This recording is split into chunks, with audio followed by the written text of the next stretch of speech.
നമ്മൾ പറയാറില്ലേ, കണിക്കൊന്നയല്ലേ, വിഷുക്കാലമല്ലേ, പൂക്കാതിരിക്കാനാവതില്ലേ എന്ന് പറയുന്നത് പോലെ തിരഞ്ഞെടുപ്പ് കാലമാണെങ്കിലും വിഷുക്കാലമാണെങ്കിലും ഓണമാണെങ്കിലും നമുക്കൊപ്പം നമ്മുടെ കുടുംബത്തിലെ ഒരു അംഗം പോലെ നമുക്ക് വിളിക്കാതിരിക്കാൻ പറ്റാത്ത ഒരാളുണ്ട്, നമ്മുടെ പ്രിയപ്പെട്ട രമേശ് ചെന്നിത്തല. ശ്രീ രമേശ് ചെന്നിത്തല നമുക്കൊപ്പം ചേരുന്നുണ്ട് തത്സമയം ഈ വിഷു ദിനത്തിൽ. Very good morning, happy Vishu. Happy Vishu, happy Vishu Arun. Shri Ramesh Chennithala, അങ്ങ് നമ്മുടെ ഫ്രെയിമിൽ ഇങ്ങനെ ഇരിക്കുമ്പോഴേ നമ്മൾ വിഷുദിനത്തിൽ ഈ കാരണവന്മാരുടെ അടുത്ത് വന്നിട്ട് കൈനീട്ടം ഇങ്ങനെ ചോദിക്കുമല്ലോ, ആ ഒരു കുട്ടിയുടെ അവസ്ഥയാ. കൈനീട്ടം എപ്പോഴാ തരുന്നത്? എപ്പോഴേലും അരുൺ കൈനീട്ടം തരാമല്ലോ. വിഷു കൈനീട്ടം എന്ന് പറയുന്നത് ഇതിൻ്റെ ഒരു ഭാഗമല്ലേ ഈ വിഷു, അല്ലേ?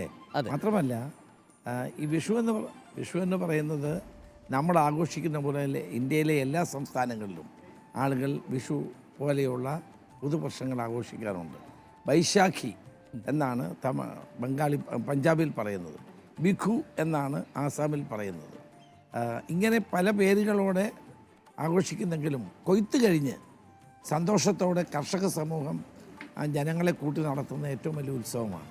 അപ്പോൾ വിഷു എന്ന് പറയുന്നത് നമുക്കൊരിക്കലും മറക്കാനാവാത്ത ഒരു ഉത്സവം തന്നെയാണ്. എല്ലാവരും ചേർന്ന് സന്തോഷത്തോടെ ആഘോഷിക്കുന്ന വിഷുവാണ്. ആ വിഷുവിന് എല്ലാ മലയാളികൾക്കും ഞാൻ ഹൃദയം നിറഞ്ഞ ആശംസകൾ നേരുകയാണ്. ശ്രീ രമേശ് ചെന്നിത്തല, ഇക്കുറി വിഷുക്കാലത്തിന് കഴിഞ്ഞ് ഇനിയിപ്പോൾ ഒരു 10-20 ദിവസം കഴിയുമ്പോൾ കേരളം അങ്ങേക്കൊരു വിഷു സമ്മാനം നൽകാൻ സാധ്യതയുണ്ടോ? അത്തരം ചോദ്യങ്ങൾ ഇന്നത്തെ ദിവസം നമുക്ക് വേണ്ട. അല്ലല്ല, ഞാൻ ഉദ്ദേശിച്ചത് അങ്ങനെയല്ല.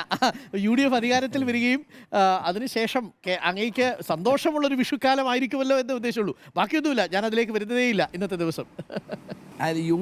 UDF അധികാരത്തിൽ വരിക എന്നുള്ളത് തന്നെയാണ് ഏറ്റവും വലിയ സന്തോഷം.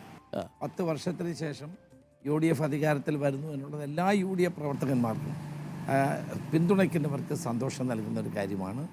പിന്നെ എല്ലാവരും കഠിനാധ്വാനം ചെയ്തു. എല്ലാ പ്രവർത്തകരും നേതാക്കളും ഒരു മനസ്സോടെ പ്രവർത്തിച്ചു. ഒരു വിജയം നേടുമ്പോൾ എല്ലാവർക്കും സന്തോഷം ഉണ്ടാവില്ലേ? അതെനിക്ക് സന്തോഷമുള്ള കാര്യമാണ്.